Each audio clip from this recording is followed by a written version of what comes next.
Tonight is the public hearing on the proposed Warren County budget for fiscal year 2019-2020. Mr. Stanley? Mr. Chair, members of the board, I've got a PowerPoint presentation to go over the proposed budget. So the board and staff have been working on the proposed budget since November of 2018. The board has held 6 meetings or work sessions to work specifically on the budget. The proposed budget has been advertised in the Northern Virginia Daily, the Warren Sentinel. It's available for inspection on the county's website and in the county administration office. I do want to note the issues at the EDA do not impact the proposed budget. The operating budget has been returned to the FY 2017-18 Can we please have quiet while Mr. Stanley's giving his presentation? At $106,489, so that's the same operating amount that we had 2 years ago. And the debt service budget is level with the current year at $312,686. That includes $106,049 for their general debt. A lot of it's the land and projects. And then $206,197 for Leitrim Parkway. I would note we have not received their budget for the next year. Ultimately, we as a community will have to see what funds can be recovered from insurance policies and responsible parties to determine any potential impact down the road to the town and county. But I just want to be clear, the current budget that you're going to see tonight has no changes over what I've just identified. So the budget goals going in, we talked about maintain the current level of service, stay competitive with staff salaries by implementing multi-year compensation plan. This past year, the Board of Supervisors funded the first joint compensation study with the school board and the Board of Supervisors to look at both school and county employees. We all know we've been losing employees to other jurisdictions in the region and trying to look at, are we competitive with our salaries for those positions? To maintain progress on capital improvement projects and yet not add anything new to the list. And to try to hold the line on real estate taxes. That's been a mantra of the board every year. You've asked us and directed us to look at that. So again, of course, capital improvement, one of the projects that we are moving forward with, that we've been setting money aside for, is the Rivermont Fire Station project. Some initial cost drivers as we go into the budget, things that we're having to deal with that will potentially have an effect. We gave a 2.5% merit-based COLA increase for all county employees effective January 1 of 2019. So there's 6 months, so January through June in the current budget. We've got to come up with the other 6 months in next year's budget, a full 12 months. County health insurance, we initially estimated a 10% increase. We were lucky. We had about a 3.1% increase. Last year, we were able to provide a little over $1.2 million additional funding to the school system to provide a 1% salary increase for all full-time contracted employees, provide a step increase for a certain number of employees, and provide a 10% increase for supplemental pay rates. We did that last year with fund balance. The only thing we increased last year was a penny for school resource officers in the Sheriff's Career Development Plan. We decided to use basically our savings account to fund that last year. And then we all know we've got the Dominion Water Agreement, year 6 through 10 of operations of the Dominion plant. We're potentially liable for up to $1 million a year in incentives when that plant went in. Now, the board's been fortunate. I think we put about $630,000 away on special projects towards the first year. But we know that bill will have to be paid here, not next fiscal year, but the year after. So something we wanted to make sure is in the back of our mind. Staff direction to county departments, provide a 0% budget increase with the caveat the positions that were approved and started mid-year can be funded for the full year. That any additional increase requests will have to be prioritized by the board later. And any comp study implementation would occur within the available funding at the end of the day with the budget. So budget highlights, we have an increase in the total budget from $107,826,301 to $112,499,706, an increase of $4,000,000 $673,405, or about 4.33%. The county has increased its use of fund balance slightly from $1,994,413 to $2 million. Majority of the increase in the funding, $1,807,053, is for the increase in local school funding. That does not include savings to them of $246,492, which we're going to pick up because we're proposing to take over mowing operations of park and rec maintenance from the school staff. That will occur on July 1. This chart just simply shows our total county budget since FY09. Of course, you look at the budget, you can see this is the years of the Great Recession, 09 through 12, and the increases since that point in time. Revenue picture, we're showing an increase in total local revenue from $69,047,578 to $72,455,163, $3.4 million. Of that amount, $2.78 million is directly attributable to the proposed real estate tax increase, which we'll talk about here a little later, and natural estimated increase in personal property tax collections. We are going to see on the county side, not the school side, there a slight increase of about $124,000, just under $125,000 in state revenue. Most of that's for the comp board positions and our constitutional officers. Proposed salary increases. The proposed budget for county staff includes a 3% cost of living adjustment. The chart I put up just simply shows what our neighbors are doing. Clark 3.2%, Fauquier 2%, Frederick 4%, Page 3, Rappahannock 3, Shenandoah 3, and Warren 3. The 3% is only keeping up, doesn't catch us up with anybody, doesn't help us be more competitive, just keeping up. Now, I would also add some of those positions, including our law enforcement officers in the back, some of those positions are comp board funded positions. We get just under $100,000 in comp board funding put towards those raises. If we don't give those raises, you don't get that comp board funding. And the comp board this year, the state is pretty generous. They've got 3% increase for comp board, and that's why Warren has mirrored that with his 3% proposed increase. Proposed budget also includes $300,000 for phase 1 of a 3-year, multi-year implementation plan on recommendations from the compensation and classification study. This allows the county to begin to address the most substantially below market positions. The total implementation for all the phases was just under $1.1 million. Now, a lot of those positions, if you remember, were positions like the social services department positions or fire and rescue. But positions where we're not as competitive with our neighbors and where we're losing staff. Some of the items cut from the proposed budget. The county administrator and finance staff met with each department head and constitutional officer after budget submittal to review their respective budgets. They were asked to flatline their budgets with exceptions made again for positions partly funded in the current budget, the second half salary increase, and the health insurance increase. The goal in meeting with staff was to make sure that needs were included in the budget and not simply desires or wants. Some of the items cut or funded from fund balance at the end of the process and during the final deliberations. We delayed the start of Warren County Public Schools, their step increase, which saved us about $250,000. We used about $1.2 million of fund balance for school funding again, just like we did last year. We delayed start of the deputy finance director position, which saved almost $20,000.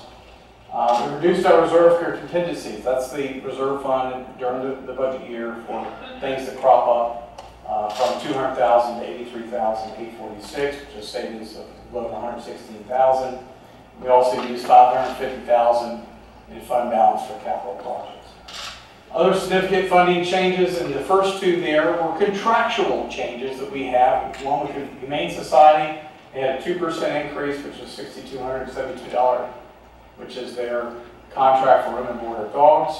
The additional Samuel Public Library had a 1%, but there was also a little bump for the health insurance. Their increase is $12,624, about 1.29%. And again, as I mentioned, a little over $1.8 million for school system for local operating funding. School budget, again, some of the highlights, I noted the $1.8 million increase, and the fact that doesn't include the $246,492 in savings for us assuming mowing operations.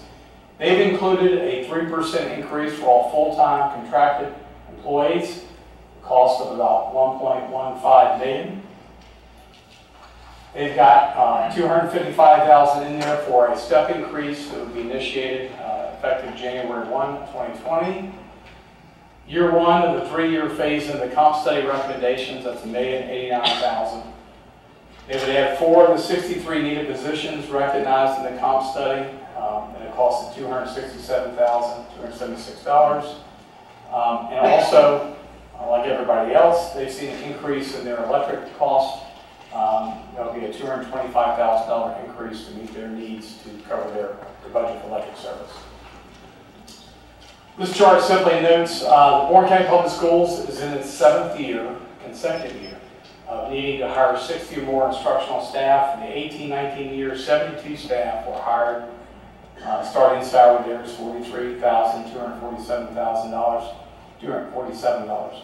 For reference, and this was in the Winchester Star in the last month, Loudoun County Public Schools is looking to hire 900 new teachers for the upcoming 1920 school year. Our total number of teachers is just over 400. They're looking to hire, and their starting salary is $50,000. That's what we're operating against. I think the Winchester article also noted that I don't think the state of Virginia will graduate that many licensed teachers. This chart simply shows the local school budget increases of the last 10 fiscal years.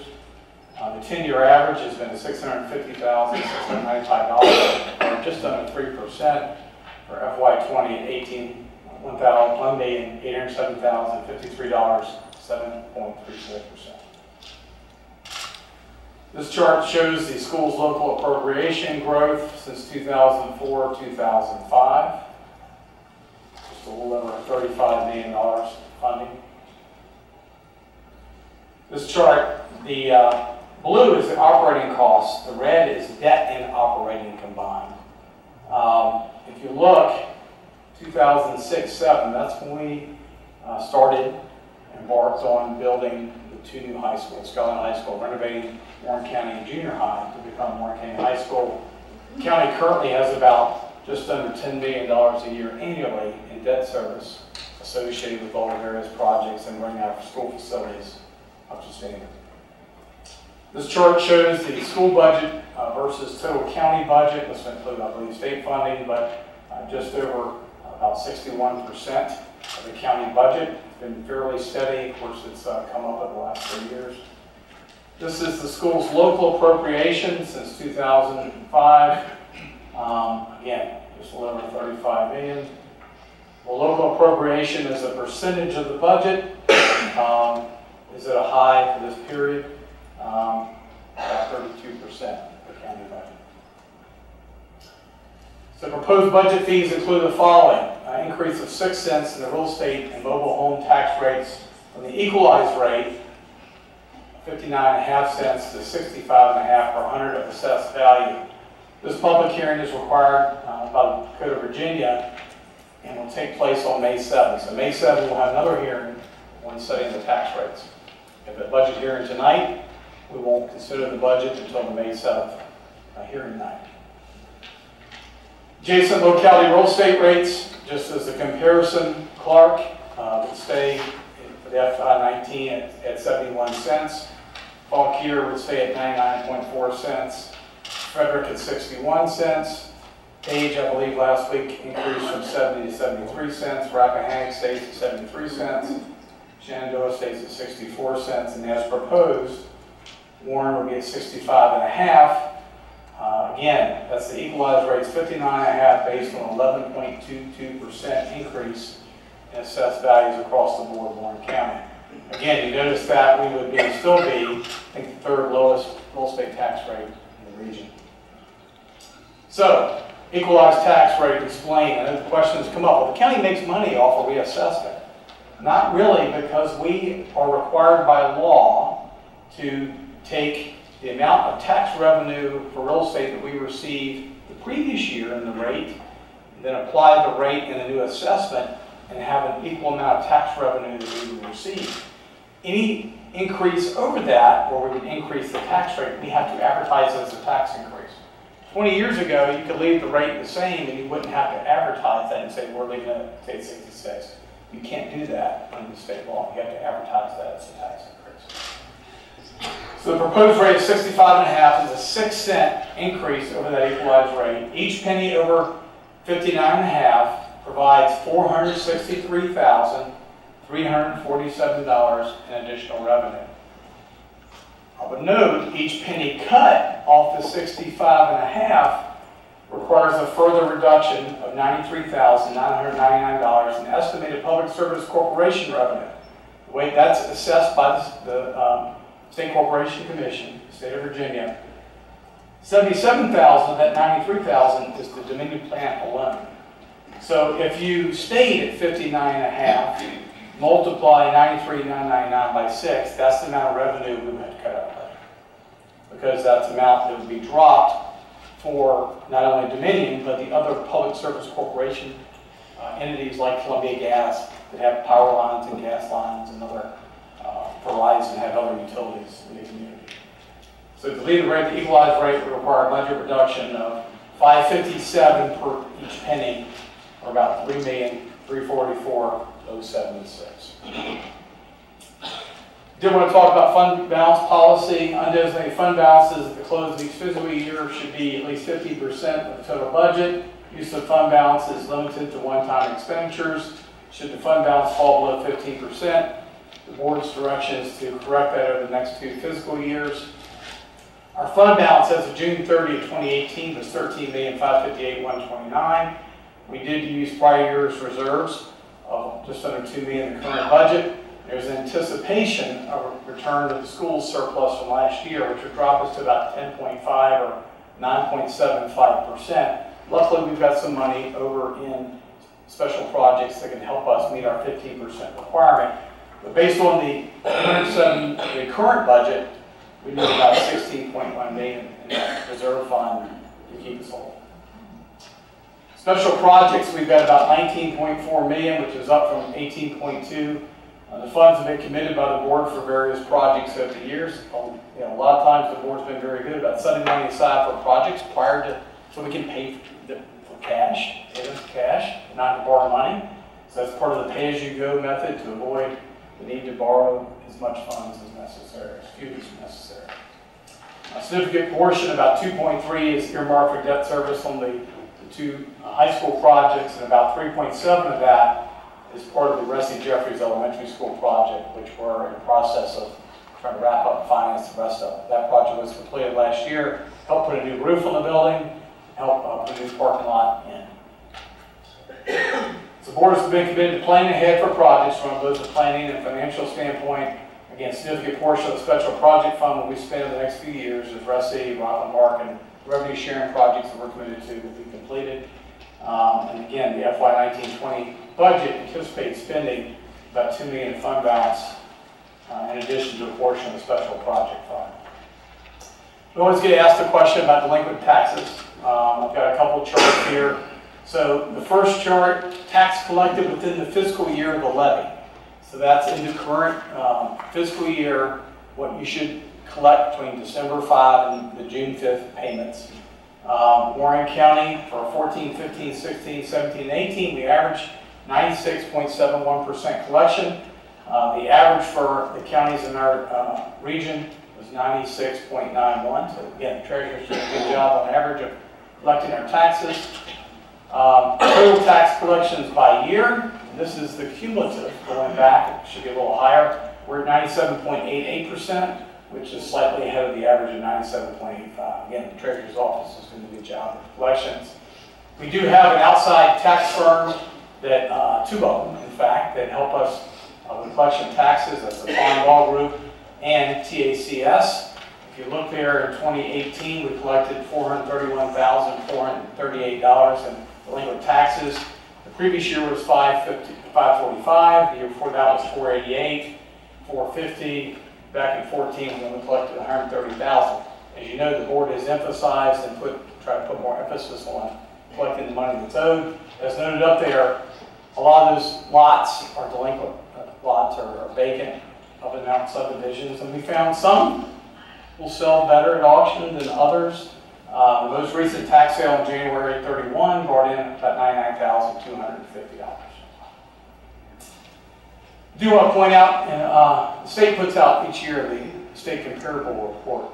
The 2017 report, which is the last one that Warren County has been completed, and comparing Warren County to our neighboring jurisdictions of Clark, Fauquier, Frederick, Page, Rappahannock, and Shenandoah, using data included in the state's comparative report, Warren County ranks 5th out of the 17 states spending an average of $3,923.01 per capita.